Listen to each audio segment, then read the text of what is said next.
Hello, hello. We're gonna do something a little bit different today. We want to talk about draft.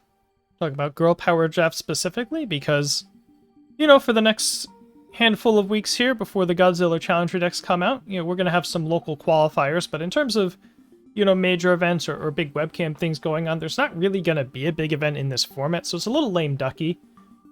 And what? One thing you can do in this sort of situation for your locals to spice up your weeklies if people aren't really feeling it right now is to try drafting. And Girl Power does look like a set that should be pretty fun and interesting to draft, at least based on, how the pre-release sealed events went. And so, I've gone through the commons and uncommons and sort of sorted them into sort of a tier list kind of situation here and split them up between cards you're probably looking to prioritize pretty early in the pack, cards you're pretty happy to take, sort of middle, not high priority cards, but stuff that's probably going to be in your deck. If you do take it, it'll end up in your deck, and you're certainly quite fine to have it. You just don't need to be rushing to get it. And then stuff that you might take during the back end of the pack that you're maybe hoping not to play, but it might fill a role. Some character-specific stuff in there. And then some stuff you simply aren't picking, right? So stuff you're kind of just going to get handed as the last pick. You're almost certainly not going to play them in the deck unless you really, really, really need the block zone or something like that kind of thing. So to start with, I'm going to go ahead and assume that we are doing the thing where you pick your character after you draft, because I think that just makes way more sense than to try to do it otherwise. I know, formally, officially, UVS Games insists that was sort of a thing that they only did for Dark Tournament because such and such, but I don't think anybody actually wants to draft where you have to find the character in the pack, so assuming that you do get to pick your character from a pool afterwards, which means over the course of the draft you're going to be able to decide, from one of the purportedly viable characters which one you want to play. And looking through this set, I think there's probably 7 real options that we'll go through at the top here, and it's really 2 groups. It's going to be sort of the tanky damage pumping characters on the one group, and then on the other group, if you're not playing one of those, you might play a character that has a lot of card access, either a 7-hander or a pseudo 7-hander, with some pretty good abilities that can try to fight into those 5-6 hand size tanky decks that might take a little while to kill them, but you can kind of block them out and buy time and take advantage of just having more cards than them, right, to figure out how to win. And so for the first group, we of course have Woman. This is kind of going to be the elephant in the room for this format. It's +1/+4 when you want it. That defensive ability is actually quite good. I'm sure everyone saw her, in the sealed events performing pretty well, but in a draft situation where other characters get to draft a little more synergy, they'll probably catch up to her a little bit. Because, she does have her own specific synergy card, but it's not that crazy in her or anything like that. And, even in the sealed, it's not like she was winning all the events. She was winning probably more than other characters, but not like younger to grow style dominant, right? We also have Mount Lady 3, where, once again, you certainly have the damage output to kill the other tanky characters or pretty much, anything. And against a character's trying to block you out, if you get that one move in that's going to land, you can dump, a big powerful 3 on it, and she's sort of useful in that regard. Takes a little bit more time to get going, kind of has to sneak a move into her momentum that has a few keywords or just luck one off the top, but certainly pretty effective character from what we've seen so far. And then, of course, Ryukyu 2, not a whole lot to say about her. She takes a lot of damage to kill her, and she puts 2/2 on all of her things. Most of the commons in this set, I think nearly all the ones she has access to, save for like 2 that you don't really care about playing anyway, are valid for her enhance, and a decent number of the uncommons are too, so she doesn't really have any card pool problems here. For the other group, we have Momo. She's a little more likely to be +2 or -2 in draft than in sealed, because people are handpicking their foundations and they're picking ones that share or that work well with their character. So that's pretty good, and that first form of going and getting your best one out of the discard pile, especially in a draft type format, is just really, really good. And not quite as pseudo 7-hander, the same way that Kendo's a pseudo 8-hander, and that she's literally an 8-hander after the first turn. But you do get that 7th card to work with, and it sort of builds up over time. And she should be pretty good. You know, obviously you need to find your offense. I think when I was looking over the card pool, you're almost certainly going to be in a charge theme if you're drafting Momo. She's the one that's going to be, you know, picking up all the charge stuff and trying to take advantage of that synergies to find her stat output. Ochako 5, there's a lot of enhanced commit stuff in this card pool that she can make use of, and so that twice per turn response is pretty sneaky effective. Going into high overload is pretty good in this format. We'll talk about that in a little bit. Just a decent, you know, 7-hander with abilities that are useful enough to be a reasonable pick. Kendo's, of course, becomes an 8-hander, and you know, you're probably not going to get to be a mono mid lineup, but you don't really want to be anyway. You can't really play that enhance on everything. And you know, you're just playing her to have lots of cards, and if you're an 8-hander facing a 5-hander, you should be able to figure out how to win in theory, right? And you do get that damage pump on some of your moves. And Pony, you know, similar to Chaco, just another 7-hander with just perfectly viable, you know, good enough effects. Has some synergy, obviously, with her own foundation to get more horn counters, but just a good all-around 7-hander with useful abilities, you know, as compared to, say, a Jiro that I left out of here. Some characters that you might expect to see here that I left out. Mirko does have reasonable keyword access in the card pool. The thing with Mirko is that her attack options overlap pretty heavily with women. I think in most cases, if you're drafting a Mirko deck, you could probably be drafting a woman deck, and that's probably just a better idea. For Mei and Nejire, the card pool is just not there for them. Now, obviously, if you get, you know, a couple useful ultra rares or rares for them, maybe you can pivot into drafting them, but the commons and uncommons, Nejire's options are awful. And Mei's, there's barely any stun for her to pick up on. There's some techs and weapons, but it's not great. So they're just characters that would be viable in a draft format in a set that aligned with what they were looking for a little more easily. The last character I'll shout out here, Komori, the Mushroom Girl, is, if you are literally the only Komori, and probably ideally it's an 8-person pod, because you could do 8-person. Some groups like to do 6-people pods. If you're the only one, and you're sure that you're the only one, because you'd better be the only one, and you're getting all of her cards, there might be something there. It's hard to tell. I'm not sure if that can really work out or not, but that's something you can try if you see, you know, a last pick of her asset, and you're fairly certain that there's nobody else is going for her at this table, right? Then you can try to pivot into that, because nobody else is taking mushroom cards. They're not good at all for anybody, really. So you can just say, well, I'm going to get all of the mushroom cards, all that common foundation, all of the uncommon asset, and you know, basically turn myself into a jet burn character after a few turns where I'm putting a few damage and everything, because I managed to get enough counters on my own stuff that my opponent can't do a lot about it, right? That might be viable. I'm not sure, so I left it out of this. We're not really going to talk about her past that.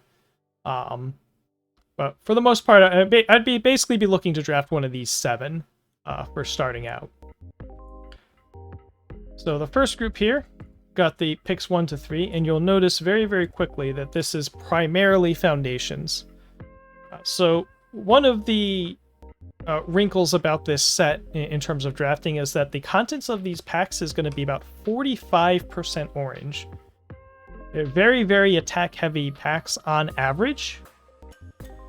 And so, you know, you're only ultimately going to play maybe 35, a little bit more percent attack. So you really want to lean towards drafting foundations early and making sure that you get the good foundations, so that, you know, in the middle of the packs you can take useful attacks over bad foundations, and you're not stuck just taking a bunch of bad foundations late in the draft because you just need gray cards. So early on, there's only a few attacks I'd consider taking over a quality foundation. These two, Horn Cannon and Biting Dragon Grab, are probably, you know, legit things you could pick first with a straight face. Pretty much everyone that can play these cards wants them quite a bit in this format. And then also, maybe not as first picks, but pretty early on, the EX3 moves are both quite good. gives you a nice momentum outlet that there aren't too many great ones otherwise. You know, there's like the uncommon foundation, obviously, that's on this list here, but making sure that you have a way to spend momentum on a, you know, pseudo unblockable dunk if you can put some damage on it type move is quite good. So ideally, you know, aside from maybe some character specific stuff, right, where your character really wants a certain attack or whatever, these are probably the only generic early pick attacks I'd be looking at. Again, having not actually drafted it yet, but on its face going into my first draft, that's kind of what I'd be thinking. But besides that, you're really looking to pick up the good foundations, and this is, if you've played a couple pre-releases, you should know Exam Strategy is really good, Fighting for Control's obviously good, Finding Solace is nuts. Frozen Defense has felt really good to me. I would take that pretty highly. You know, any sort of speed hit, you know, any sort of defensive stuff, latent skill. Most of these are pretty self-explanatory. Will of Steel, given that Biting Dragon Gap is a pretty high pick, having some Will of Steel available is pretty helpful, and it's a spam. Without a Vision is nuts. You know, Heart of the Band is pretty good. Not much to say. Rifle Arm is crazy.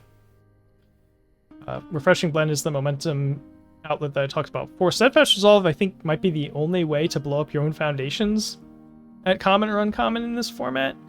En masse to sort of stay out of deadlock. Not there's a ton of deadlock outside of like Without a Vision and a couple like deadlock powerful type things. But yeah, nothing much to say. All these cards are pretty self-explanatorily good. The one thing about the zones in this set, there's a little bit of a skew towards low blocks, but you know, there's more low blocks than there are low attacks percentage-wise at common and uncommon. However, most of those low blocks are pretty bad. They're like +3 lows. And because there's relatively fewer low attacks, you get some of that mix-up going on, where if they do hold a low block, it's probably a +3, and if your low attack's a Toga's Knife Toss or something, you can certainly land it, or if you're putting some speed on it, on whatever else you might be playing. So it's a pretty classic dynamic where low attacks are a little valuable for the reasons that low attacks feel kind of valuable and constructed. Whereas on the flip side, the high block situation, there are less high blocks than there are high attacks as a percentage. And in particular, the high blocks are heavily skewed towards attacks at common uncommon. There are not a lot of high blocks on foundations relatively. So any sort of like good high block on a foundation, you know, something like a Fruit Tart, which is a pretty good card and has a +2 high block, you're going to prioritize a little bit higher. So even like a blank spam with a +2 high block is something that you're going to take and probably play in your deck, even if the card's just blank, just to have the extra high block in your deck. And high attacks are going to be a little more valuable just if you can overload on them, right? One of the nice things about, I was talking about Ochako 5, is that because of the nature of the block zone situation in this format, the all of my mids are highs is actually like a little extra good here. But yeah, this is pretty much, you know, straightforward, all the good foundations. I don't really want to go individually card by card too much here. And then naturally for the middle of the pack, I should press the actual flip button. There we go. This is where most of your like pretty good attacks are going to be. For the most part, I would say most of these attacks are like relatively equally good-ish. Some people are going to like some more than others, but they're all attacks that are certainly going to go in your deck in all likelihood, and they're going to be pretty good for you.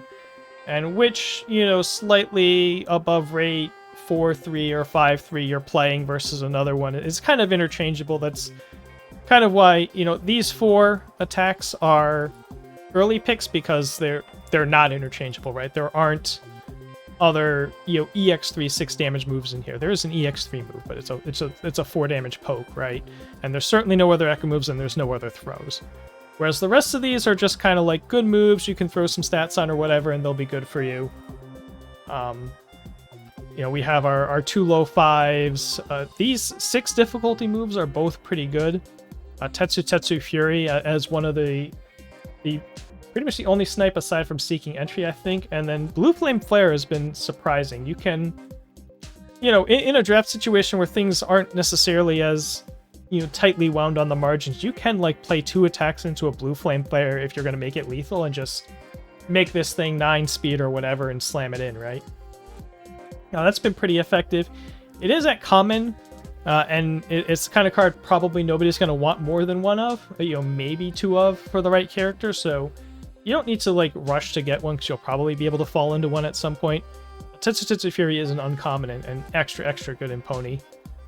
Once again, the attack choices here, largely self-explanatory, a little bit of high block prioritization here, but these are all the good ones. Acid Man, you know, is an easy 3 high 6. Obviously the flip part's not that interesting, but the EX2, it's just good enough stat-wise that I'm pretty sure it'd be in your deck every time. Rabbit Cross Kick for the decks that can play it. 6 mid 5. A little more high block prioritization. Lizard Shell Splitter, obviously really good, one of the few deadlocks in the set. Shoot style mix up. I have a soft spot for 5 difficulty, 3 low 6s. I almost put this up in picks 1 to 3. I think this card's probably quite good. This and the Tongue Lash, the sort of carry stats 5 difficulty moves that have the charge keyword, because there's a lot of combo charge floating around here, but I put them in the second group because they're not really priorities, but you're very happy to have them. The Anti-Deflect card, Fire Rush, yeah. And then the Foundations, these are all, you know, they'll probably be in your deck. They're not going to be particularly great for you unless you're maybe you know, obviously if you're a Pony, you're going to value American Exchange Student higher. These are like spams that are just fine, you know, blank spams with high blocks. Cards that are just perfectly fine cards you can put in your deck. They'll be good for you. Pressured by All for One, just because you're probably not going to like make the keyword. You're not going to draft towards these keywords just because you have one of these. And if you've drafted 2 of these really quickly, you can try to bias towards it. There might be some sort of strategy there, but like it's just a card you're going to play, and it's going to give you +3 damage once or twice a game, and it's going to be pretty good for that. But yeah, sorry about that. A little bit of a cough here, but yeah, not a whole lot to say. You know, going card by card here, and I don't want to like read all the cards. But yeah, so that's sort of the middle of the pack. So early in the pack, you're trying to get the good foundations, and then in the middle of the pack, you're going to start collecting the attacks for your deck. Pretty much anything that's reasonable. And then towards the back of the pack, these are cards that you're probably hoping not to have to play in your deck, but you're going to end up having to play some of them, right? If you play the first 6 picks of every pack, that's still going to leave you with 4 extra slots. But these are all like, they're all fine, right? Searing Strike is fine. It has the high block. It might draw you a card. You might have some of the training Todorokis for it. Shotgun's okay. Size reduction, it does partial block both of the EX moves, but other than that, there's not a whole lot of exciting things to catch with this. But some characters are happy to have this. It's kind of okay.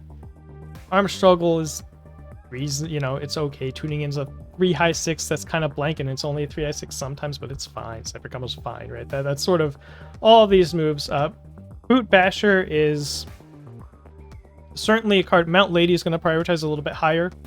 This is a very good way to get a 3 keyword card into your momentum, which is what she really wants to do. So this is a fairly early pick for her. Dire Assault. There was some character that felt pretty good with this. I forget what it was though. But you can. Oh yeah, I was playing this in Ibarra, which obviously isn't a thing here. But again, you can run one of these. It's okay. You know, these cards. Resounding Screech, probably a little high priority. You know, obviously higher priority for woman. Blue Flame Eruption is an Ochako card with Dabi on it. If you're Ochako, you're going to be putting this pretty high. It's something I alluded to earlier. Or maybe I didn't. Maybe that was just thinking about alluding to it, but this set is not going to be very easy to tell what symbols are open because of the back page being so large, and the symbols are just going to be all over the place. Where it's going to be really hard to say, you know, oh, I think Mount Lady's symbols are available. It's just going to be nightmarishly difficult to try to read as a signal, but if you see a Boot Basher late in the pack, that probably means nobody's on Mount Lady, right? You know, either that or their first pick was an ultra rare or something, but you can read signals based on certain characters having specific attacks they really want. Woman really wants Resounding Screech. Ochako really likes Blue Flame Eruption. So for some of the characters, there are cards like that you can read into. But these are all reasonably like okay standard cards you can play. They'll be fine. Same with the foundations that aren't really good, but they don't have completely embarrassing stats or anything. You can run them; they'll be okay. I think if you are pulling off the charge theme confidently enough, maybe you can play a bunch of Stars in Her Eyes. I might be underrating this card, but for most decks that you're not going to really be able to pull together enough charge attacks to feel really good about that, because you need to have 2 in your card pool just to get the damage bonus. Another new character-specific Mount Lady card that you might see late. So one of the nice things about Mount Lady, she has a couple of these cards that are not very interesting for characters that aren't Mount Lady that you might be able to use as a signal. And the Deflect 3 asset with a high block, even if it kind of does nothing otherwise, feels good enough to run as compared to the Mushroom Gun that's down here in the last pick section. There's surprisingly few cards in this set at common and uncommon that I really just don't want in my deck in draft. Its Hair Screech is just not a good card. The 3 difficulty attacks, there's not really, aside from, I guess maybe if you're on the Komori angle, there's not really a character that is going to be playing enough of a chain of moves that they're putting damage on all of them that they want to be running the 3 diffs, right? Your characters with the higher hand size aren't really putting damage on everything, aside from Kendo, who has to pay for it every time, and your characters that are putting stats and everything are kind of smaller hand size and not really playing attack strings so much. Hardware Hurl is obviously just a god-awful card in general. Jam Session, you can try to be the one person that's drafting a million Jam Sessions. I don't know if that's really going to be worth it, ultimately, because you have to... If you get 2 of these out, it's okay, but you're putting you're spending a lot of slots in your deck to get a worse Cool Student. Gift Returned, if you want to play some character blocks, I guess. Abrupt Drop, obviously pointless, and the Mushroom cards, and you're not really going to have great ways to leverage this peak. I don't think this even shares with Mount Lady, right? All Evil Order.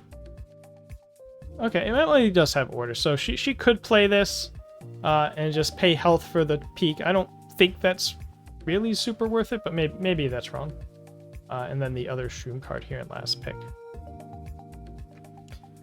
But overall, pretty interesting.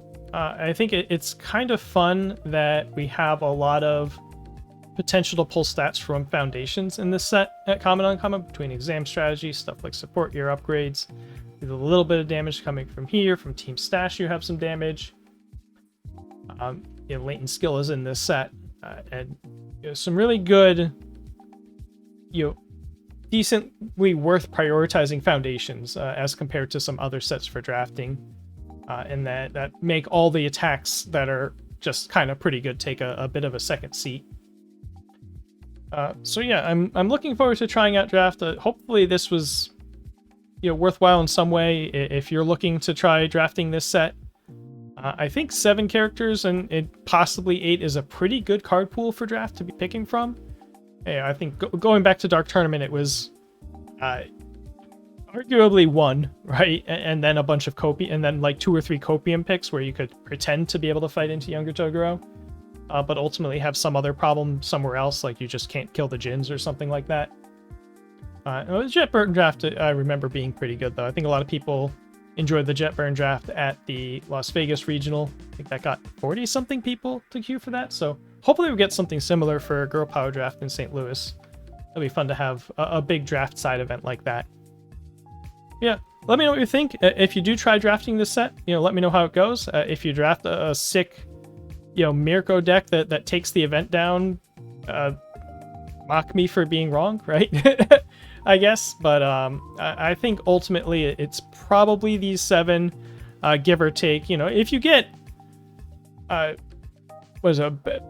Patchwork, man, I'm forgetting names of cards now, but if you get May's ultra rare and like another rare stun move or something, then you can draft May, right? But It's just, if you look at the commons, uncommons, and which ones have tech or weapon and which ones actually have a useful keyword to boost it, it's just not that great of a picture. Yeah, so next video will probably just be a news update ahead of the Creator Summit in Las Vegas this weekend. I am going to that. So we'll see how that goes. It sounds like we're kind of just going to go and catch a bunch of presentations about whatever they want to present to us and have some chances for some Q&A. I don't really plan to do a super formal interview, but I might, bring some questions that I try to get answered and kind of report back on that, right? So looking forward to that. We'll see what they've got cooking up at UVS Games. But yeah, until then, I'll see you next time.